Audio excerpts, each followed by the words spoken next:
ನಿರ್ವಹಣಾ ಮಂಡಳಿಯವರು ಕೊಟ್ಟಿರ್ತಕ್ಕಂಥ ಆದೇಶವನ್ನು ನೋಡಿದ್ರೆ ನಮ್ಮ ನೀರಾವರಿ ಸಚಿವರು ಸರಿಯಾಗಿ ಇದರಲ್ಲಿ ನಮ್ಮ ರಾಜ್ಯದ ಸಮಸ್ಯೆಗಳನ್ನು ಬಿಡಿಸಿ ಹೇಳಿಲ್ಲ ಅಂತ ನಮಗೆ ಅನುಮಾನ ಬರ್ತಾ ಇದೆ.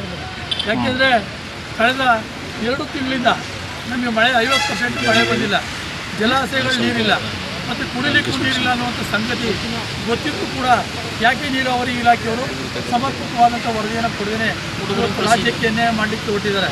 ಏನು ರಾಮಲಿಂಗ ರೆಡ್ಡಿ ಅವರು ರಾಜಕಾರಣ ಮಾಡ್ತಾ ಇದ್ದಾರಾ ಅಥವಾ ಕಾವೇರಿ ಅಚ್ಚುಕಟ್ಟು ಭಾಗದ ರೈತರನ್ನ ಹಿತವನ್ನು ಗಂಭೀರವಾಗಿ ಪರಿಗಣಿಸ್ತಾ ಇದ್ದಾರೆ ಅಂತಕ್ಕಂಥದ್ದೇ ಅನುಮಾನ ಆಗ್ತಾ ಇದೆ. ಜೊತೆಗೆ ಕೆಲವು ಮಂತ್ರಿಗಳು ಎಂ.ಬಿ. ಪಾಟೀಲ್ ಅಂತ ಅವಿವೇಕಿಗಳು ನೀರು ಬಿಟ್ಟರೆ ಏನಾಗ್ತದೆ ಅಂತ ಹೇಳ್ತಾರೆ. ಅವ್ರಿಗೆ ಕುಡಿಯೋ ನೀರು ಸಮಸ್ಯೆ ಗೊತ್ತಿಲ್ಲ.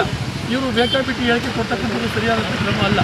ಯಾಕೆಂದರೆ ಇಡೀ ಕಾವೇರಿ ಅಚ್ಚುಕಟ್ಟು ಭಾಗದ ಜೀವನದೇ ಇದು. ಕಬಿನಿ ಕಾವೇರಿ ಕುಡಿಯಲಿಕ್ಕೆ ನೀರು ಬೇಕಂದರೆ ಮೈಸೂರು, ಬೆಂಗಳೂರು, ರಾಮನಗರ ಭಾಗದಲ್ಲಿ ಕುಡಿಯಲಿಕ್ಕೆ ಎಲ್ಲಿ ಕೊಡ್ತಾರೆ ನೀರನ್ನ? ಇರ್ತಕ್ಕಂಥ ಮಳೆ ಪ್ರಮಾಣ ಕಡಿಮೆ ಆಗಿದೆ. ಇದನ್ನು ವಾಸ್ತವಾಂಶವನ್ನು ವಿವರವಾಗಿ ಕೂಡಲೇ ಸರ್ಕಾರ ಪುನರ್ ಪರಿಶೀಲನೆ ಅಂತ ಹಾಕಿ ಆದೇಶವನ್ನು ಮಾಡಿಫೈ ಮಾಡಿಸಿ ನಾವು ನೀರು ಕೊಡೋದಕ್ಕಾಗಲ್ಲ ಅನ್ನುವಂಥ ಎಚ್ಚರಿಕೆಯನ್ನು ಕೊಡಬೇಕಾಗ್ತದೆ.